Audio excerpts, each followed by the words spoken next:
ने जन्म लिया बाबा के यहाँ, और आज बड़े आनंद में हिमांचल जी ने उत्सव किया। कुछ दिनों बाद नारद जी महाराज मैया के द्वारे आए और हिमांचल जी ने उनके पैर पखारे बिठाया और कहा, हमारे घर कन्या ने जन्म लिया है। आप बताइए, मेरी बिटिया का हाथ देखकर के उसके 200 गुणों को बखानिएगा। आप बताइएगा कि मेरी बेटी के अंदर कितने दोष हैं और कितने गुण हैं। नारद जी ने कहा, ठीक है, मैं आपकी बेटी का हाथ देखता हूँ और बताऊंगा कि आपकी बेटी के अंदर क्या गुण क्या दोष है।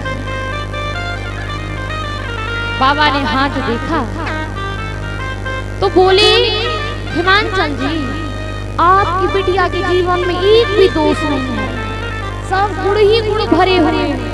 आपकी बिटिया के अंदर एक भी अवगुण नहीं है, सारे गुण हैं। आपकी बेटी के नाम से पृथ्वी की सारी स्त्रियां व्रत किया करेंगी, पतिव्रत धर्म का पालन किया करेंगी। इन्हें भवानी, दुर्गा, पार्वती, शैलपुत्री के नाम से भी जाना जाएगा। आपकी बेटी के नाम काफी होंगे, उमा, अंबिका, भवानी, कई नाम होंगे आपकी बिटिया के। ये आपकी कीर्ति बढ़ाने के लिए आई है, आपका नाम रोशन करने के लिए आई है।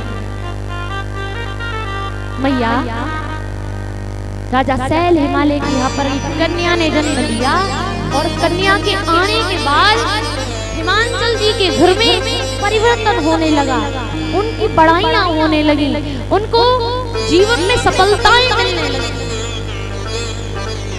लेकिन आजकल के कलयुग के लोगों के घर में अगर कन्या जन्म ले ले तो क्या होता है? क्यों मैया? अगर आज कलयुग में किसी के घर बेटी जन्म ले तो लोग क्या कहें? इनके घर तो बोझ आ गया, बेटी को पढ़ाएंगे लिखाएंगे फिर दूसरे घर पे भेज देंगे। अरे इसका विवाह कराना पड़ेगा, पढ़ाना भी पड़ेगा और फिर दूसरी की अमानत है, इन्हें अब इसके लिए कमाना पड़ेगा। हमारी यूपी में बहुत दहेज चलता है मैया, हमें आपका इधर का तो पता है, इधर नहीं चलता दहेज, नहीं चलता ना माँ? हाँ, उस बार पहले आए थे तो मैंने पूछा था, तो इधर दहेज नहीं चलता, बहुत बढ़िया बात है। लेकिन यूपी में भले घर बेच दो, खेती बेच दो, पर दहेज के बिना शादी नहीं होती। इसीलिए जब नीचे जाओगे आप यूपी की तरफ तो देख लेना मैया, लड़कियों को बोझ मानते, कहते हैं अब तो इसके ब्याह में दहेज देना पड़ेगा, इसके घर पे तो बोझ पैदा हुआ है, इसके घर पे तो भगवान ने भार डाल दिया है, ये जीवन भर कमाएगा तब अपनी बिटिया की कहीं अच्छी शादी कर पाएगा। क्यों दहेज ही इतना लेते हैं? बिना दहेज के शादी नहीं है। लेकिन मैया, आज माँ भवानी ने जब शैल हिमालय के यहाँ जन्म लिया तो उनकी तारीफें होने लगी, पद उन्नति होने लगी। तो बेटी कोई ऐसी चीज नहीं है जिसके आने से आप पर भार लग जाता है, आपका बुरा होने लगता है। कई लोग बेटियों को बड़ी गंदी नजर से देखते हैं, कई लोग बड़ा भेदभाव करते हैं बेटी और बेटों में, कि ये काम बेटी करेगी बेटा नहीं करेगा, ये पुरुष करेगा स्त्री नहीं करेगा। क्यों? आजकल जो सबसे ज्यादा चलता है कथा के बारे में, स्त्रियां कथा नहीं कर सकती। क्यों नहीं कर सकती? कहते हैं कि पुरुष कथा करे, मतलब व्यास गद्दी पर सिर्फ पुरुष ही बैठ सकते हैं, स्त्रियां यानी बेटियां नहीं बैठ सकती। क्यों नहीं बैठ सकती? क्योंकि ये अपवित्र है। कहां से अपवित्र है? जो भी मैयाओं के जीवन में अपवित्रता के दिन आते हैं, सिर्फ उतने मात्र से लोगों ने अपवित्र देखते हैं। तो भैया, ऐसे अपवित्र स्त्री के कोख से तो आपने भी जन्म लिया, तो आप तो सबसे बड़े अपवित्र हो गए ना। इन्हीं मैयाओं ने तो आपको जन्म दिया है, उसी माँ की आप निंदा करके, उसी स्त्री की आप निंदा करके कहते हो कि नहीं नहीं नहीं, ये नहीं पूजा कर सकती, ये नहीं बैठ सकती व्यास गद्दी पर। अरे, जिसने अपने गर्भ से आपको पाला और अब जन्म दिया, जिस खून को आप गंदा कहते, उसी खून से आप उस माँ ने सींचा है, और उसी माँ से आज तुम कह रहे हो ये अपवित्र है। ये कहना सरासर गलत है। इसका मतलब जिसे आप अपवित्र कहते हो, उसकी अपवित्रता सबसे बड़ी है वो आप ही हैं, है ना मैया? कोई स्त्री कहीं से भी अपवित्र नहीं है। अपवित्र वाले दिनों में बस ये होता है कि भगवान को छूना नहीं चाहिए, पूजा नहीं करनी चाहिए, रसोई घर नहीं जाना चाहिए, पर ये नहीं कि वो पूजा ना करें भगवान को, मतलब उसके बाद वो भगवान को बिल्कुल व्यास गद्दी पर ना बैठे, पूजा ना करें, भगवान को ना माने, वेद शास्त्रों का पठन पाठन ना करें। अरे इन मैयाओं की प्रकृति कितनी बड़ी फैलती आई है, इतनी बड़ी बड़ी देवियां हुई हैं। माता सती, माता पार्वती, माता दुर्गा, जिनकी स्माइल से, जिनकी एक मुस्कान से इस धरती की उत्पत्ति हुई है, उस माँ को आप अपवित्र नहीं कह सकते। उन दिनों को अपवित्र कह सकते हैं जो उनके अपवित्र दिन आते हैं, उसके बाद नहीं। तो हमारी विनती है, स्त्रियों को, बेटियों को अपवित्र कहना छोड़िएगा, भेदभाव, ये भेदभाव करना छोड़िएगा।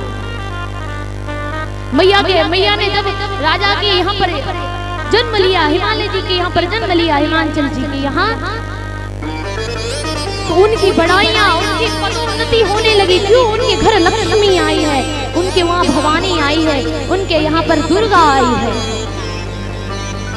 पर आज मैया के सपनों में एक ऋषि कहते हैं कि कन्या, तुम तपस्या करने जाओ तो तुम्हें भोलेनाथ पति के रूप में मिले।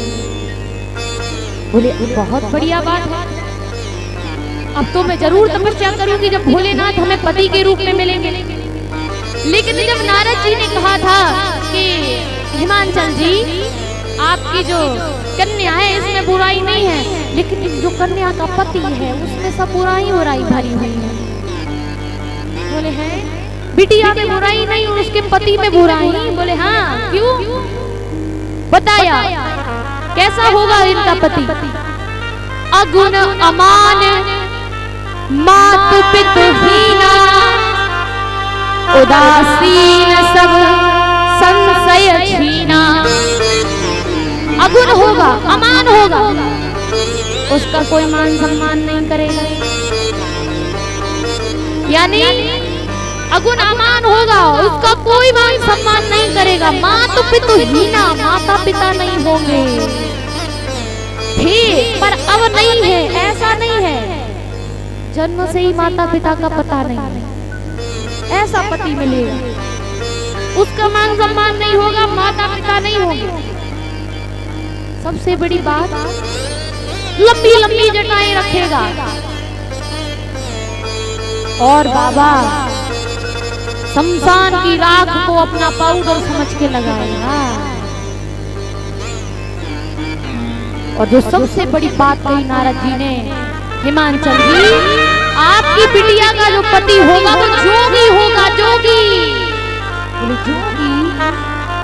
अब मैं आप ही बताओ, आपको पता चले जिस कन्या का विवाह आपकी कन्या है और आपके जो कन्या का पति बनने वाला वो जोगी है, भला आप शादी करोगी क्या? जोगी के साथ में ब्याह नहीं होगा। पर बाबा तो जोगी। आज हिमांचल जी आश्चर्य में पड़ गए, बोले जोगी ऐसा कैसे हो सकता है? आज मैया मैना ने, जो मैया पार्वती की माँ है, साइड में बुलाया, इधर आओ, अपने पति को बुलाया किनारे को और कहा, देखो जो घर कुल होई अनुरूपा, करिए विवाह सुतानुरूपा। जो कुल, उसका कुल होना चाहिए, घर होना चाहिए। सबसे पहला घर हो, दूसरा कुल हो, यानी पता होना चाहिए ये किसका बेटा है। बोले घर शमशान में पड़ा रहता है, कुल जिसके माता पिता का पता नहीं, उसके कुल का क्या पता होगा। मैया ने कहा जिसका घर हो, कुल खानदान सब कुछ हो, उसी के घर में बिटिया ब्याह करेंगे। और नहीं, ऐसा नहीं हुआ अपनी बिटिया को कुंवारा रख लेंगे, ब्याह नहीं करेंगे। बोले ये बाबा ने जो बताया ये तो बिल्कुल उल्टा है। बाबा कह रहे वो जोगी होगा उसका शमशान में घर होगा, बड़ी बड़ी जटाएं होंगी। ये तो बड़ी खतरनाक बात बोल रही है मैना मैया। पर जब माता सती को सपना आया तो वो तपस्या करने के लिए चल गई। और जब तपस्या करने के लिए चल दी तो मैया अपनी तपस्या को कठोर बनाने के लिए खाना पीना सब त्याग देती है। मैया ने सब त्याग दिया और भूखे प्यासे बाबा की तपस्या कर रही है।